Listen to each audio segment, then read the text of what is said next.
So as we pick up with the second part of our Spider-Verse series, what we're going to do here is again pick up right where we left off. And in the last video, we had seen that as the various Spider-Men were gathering together, as they had, transitioned themselves from the safe zone to the to the Earth 928 universe.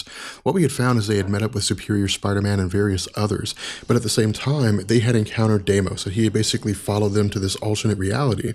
And what we do is we pick up with this. We pick up with Deimos as he's attacking these various versions of Spider-Man. And of course, what we see taking place is that these different Spider-Men and Spider-Women are able to oppose Deimos, and ultimately, alongside Superior Spider-Man, some of the other Spider-Men are able to effectively kill Deimos. And so what happens is we see that the group begins to try to figure out what's going on, but Peter Parker says that this isn't necessarily right, that something isn't seeming to fit in here. And the reason isn't necessarily because they killed Deimos. In truth, they didn't really have a choice. They were in a situation where it was either Deimos or them. The reason Peter Parker says this isn't right is because the bodies of the inheritors, or of Morlun in his experience, disintegrate when they're killed. But this hasn't happened yet. This body hasn't disintegrated. This body is simply just laying there. Now, initially, Superior Spider-Man says this is not a bad idea. And keep in mind here, this version of Superior Spider-Man is Dr. Octopus in the body of Peter Parker. And so what Superior Spider-Man says is that this is a chance for them to analyze this body, to analyze the physiological and the biological body, and to see if there's some kind of a weakness they can exploit in their efforts to try to go against the inheritors.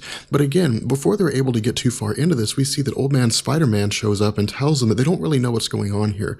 They're kind of fumbling around in the dark, and that he's really the only one that has the answers.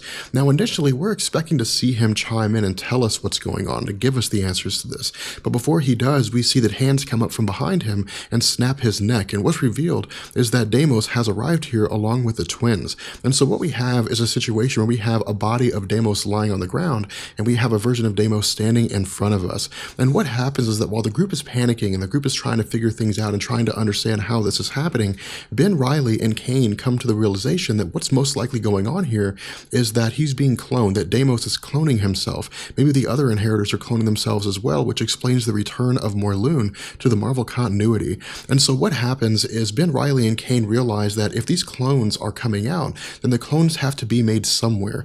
And so what Ben Reilly and Kane realize is that they can basically trace the source of where these clones are coming from, and they can open a portal to that location, which they do. But what we also see is that Jessica Drew from the Ultimate Universe says that she'll follow them as well. Now, initially, Miles Morales is a little hesitant about this. He doesn't really want to see her leave, but what she says is that there's really no choice here. This is a situation where she has to get involved. But what we do is we pick up with the group as it begins to basically splinter off in this same fashion. They begin to move away in different directions. We, of course, see that Spider-Man UK opens up a portal back to the safe zone. And initially, the R616 Peter Parker tells Miles Morales that he needs to leave to go back to the safe zone along with Peter Parker himself. But before Peter Parker can actually do this, before he can leave, Old Man Spider calls Peter Parker towards him. And what we find out is that Old Man Spider is actually Ezekiel Sims from an alternate reality where Morlun had been successful in killing Peter Parker. And so as a result, Ezekiel Sims in this alternate reality had the suit of Peter Parker, or I guess a Spider-Man, made, and began carrying on the role of Peter Parker in his name. But what he tells Peter here is that above all things, Peter has to protect the Scion, the Other, and the Bride. Now, this is extremely important because what this does is it's basically Marvel telling us this is not going to be your run-of-the-mill Spider-Man story anymore. This is not going to be a situation where some characters just get together, they fight a villain, and then done and done. Instead, there's a much deeper and a far richer story going on. Now, as far as the Scion, the Other, and the Bride, we know that for the most part, Silk seems to be the bride here. And in fact, we see Spider-Man commenting to Ezekiel Sims, saying that Ezekiel Sims is constantly referring to Silk as the bride. The Other is most likely Kane, as far as we know. This particular Spider-Man that we had seen, Scarlet Spider, when we first met up with Deimos at Wundagore Mountain. But the Scion is a character that we don't know yet. We don't know who that character is. Now, what's interesting here is we've seen this character before. We just simply don't really have a reason to connect the dots. We haven't been able to put these two people together yet. And so what we do is we see that as Peter Parker is talking to Ezekiel, that Silk steals his portal device. And the reason why is because, again, touching back on what Superior Spider-Man had said, Superior Spider-Man had commented in the sense that the inheritors seem to be able to track down Silk more than anybody else. And so because of this, Silk has really taken it on her personal quest to somehow find a way to distract the inheritors and to lead them away from the other individuals individuals of the Spider team. Now, I wouldn't go as far as to say that this is anything like a hero complex so much as it is Silk really genuinely believing that she's the one at fault here. And so what she does is she opens a portal and she calls out to Deimos and the twins, and then she jumps through this portal. Now, Jessica Drew initially, Jessica Drew from the Earth 616 continuity, initially volunteers to follow Silk through this portal, but we also see the Superior Spider-Man send Spider-Man Noir through this portal as well. And what this does is this kicks off the Spider-Woman, the Spider-Woman tie-in. And what we're going to see is that this roster, that is to say Spider-Man Noir and Jessica Drew, are actually going to be replaced by two other characters, which will really round out the name of the Spider-Woman tie-ins. But again, what we do is we see that Peter Parker and the rest of the group, along with Miles Morales and Superior Spider-Man, are able to escape back to the safe zone. And when they get back there, we see the Superior Spider-Man says that this is a time of war. This is a time when somebody has to take an authoritative position, and that because of this, he's basically made himself the person in charge. And so what we do here is we jump to the first tie-in. We jump to the actual Spider-Woman tie-in. And what we do is we pick up here with Jessica Drew, again, Spider-Man Noir, and Silk. And what's happening is when they arrive in this reality, they seem to have been here for maybe a little bit. That is to say, they've basically been sitting here for a short amount of time.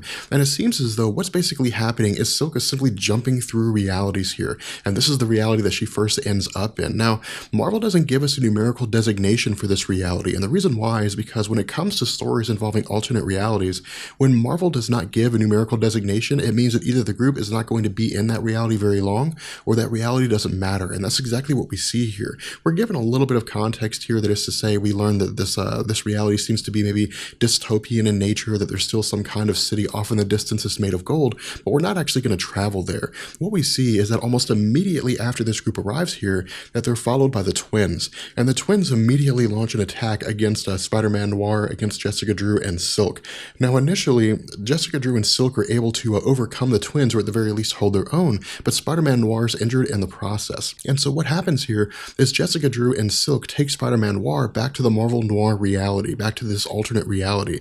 And the whole reason for this, as Jessica Drew explains, is because Spider-Man Noir has friends here. He has people that can take care of him, people that can tend to him, but they can do it discreetly, that is to say, with no real questions asked. And so what happens as this group is going about and this group is talking is there's some kind of a noise outside, and their initial belief is that perhaps the twins have already followed them, which again makes sense due to the fact that they can so easily home in on the signal of Silk. But when they get out there, what they realize is that this is not the twins, that instead we see the Earth 616 Peter Parker, who's accompanied by Anya from the Earth 616 continuity as Spider-Girl, as well as Spider-Gwen. And what Peter Parker says is that they're basically taking Jessica Drew off of the detail for following Silk. And the reason why is because, as Spider-Man says, there's some kind of a situation going on here. There's some kind of a course of action that needs to be taken, but that Jessica Drew seems to be the only one who's able to fulfill this role. And so Jessica Drew is a little angry about this. She's angry about the fact that for her, and this really holds true to the Marvel continuity, she was the first Spider-Girl or Spider-Woman. She was the first female to undertake the mantle of being a version of Spider-Man. And so as a result, she has the most experience here. And again, given the history of Marvel continuity with the Earth 616 universe, this is true. Jessica Drew is the first Spider-Woman. And so she says that she's basically being replaced by a couple of teenagers. But what happens here is once she accepts this position that's being given to her, this mission that's being given to her by Peter Parker, she calls Anya and Gwen Stacy to her side, and she begins speaking with them. And what she tells them is that Silk is reckless, that Silk will make headstrong decisions, that she will be foolhardy, and she will not think things through. And as a result, if they allow it to happen, that Silk will ultimately get them killed. Now, Silk overhears this conversation. She's actually heartbroken by this. And so what happens is that Jessica Drew and Spider-Man depart to presumably go back to the safe zone so Jessica Drew can learn about her mission. And then we find that when Anya and Gwen Stacy arrive, or I guess they go back to the inside of the building to find out what's going on with Silk, that Silk has somehow disappeared, that she's somehow taken off, leaving the two of them behind. With that being said, we're going to go ahead and bring this video to an end. I hope you guys enjoyed it. If you did, let me know, and I will catch you guys later. Peace. Be sure to follow me on Twitter. There you can keep up with all the updates from Comics Explained and talk to me directly.